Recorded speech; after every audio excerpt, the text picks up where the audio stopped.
বঙ্গোপসাগরত engine বিকল অবস্থায় বাসি তাহলে 18 জন জেলরে টলার সহ উদ্ধার করছি নৌবাহিনী। আমরা অনেকদিন ধরে বাঁচতেছি, তবে নৌবাহিনীর জাহাজ দিকে আমরা পলাইছি, ইনশাল্লাহ আমরা আনছি। জুলাই 30 তারিখ কক্সবাজারের মহেশখালের অদূরে গভীর সমুদ্রত ইঞ্জিন বিকলে 60 দিন বাসি তাহা হাবিবা নামক উগ্র মাছ ধরার ট্রলার এবং ওই জেলালরে উদ্ধার করা হয়। মূলত 22 জুলাই মঙ্গলবার নৌবাহিনীর যুদ্ধজাহাজ শহীদ ফরিদ নিয়মিত টহলত থাকা অবস্থায় মহেশখালের 25 মাইল দূরে উগ্র মাছ ধরার ট্রলার ভাসমান অবস্থায় দেখতে পাই এবং ওই ট্রলারের জেলালে তারারে উদ্ধারের লাই বিপদ সংকেত প্রদর্শন করলেই নৌবাহিনী দ্রুত যাইরে তারারে উদ্ধার করে এবং ওই সময় তারাতুন বিশুদ্ধ পানীয় খাবার সংকট তাহাই তারারে দ্রুত বিশুদ্ধ পানীয় খাবার পরিবেশন করে এবং প্রাথমিক চিকিৎসা প্রদান করে। পরবর্তীতে নৌবাহিনীর সদস্য জেলে হলো টলার গান উদ্ধার করিয়ে নিরাপদে কুতুবদিয়া এলাকাত পৌঁছে দেয়। এই সময় তারারে প্রয়োজনীয় চিকিৎসা খাবার পানি প্রদান করা হয়।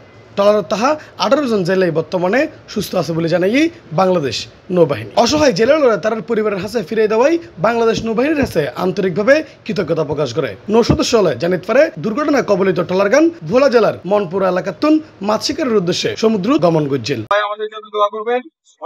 ইফতেখার নতিশন C+ চট্টগ্রাম।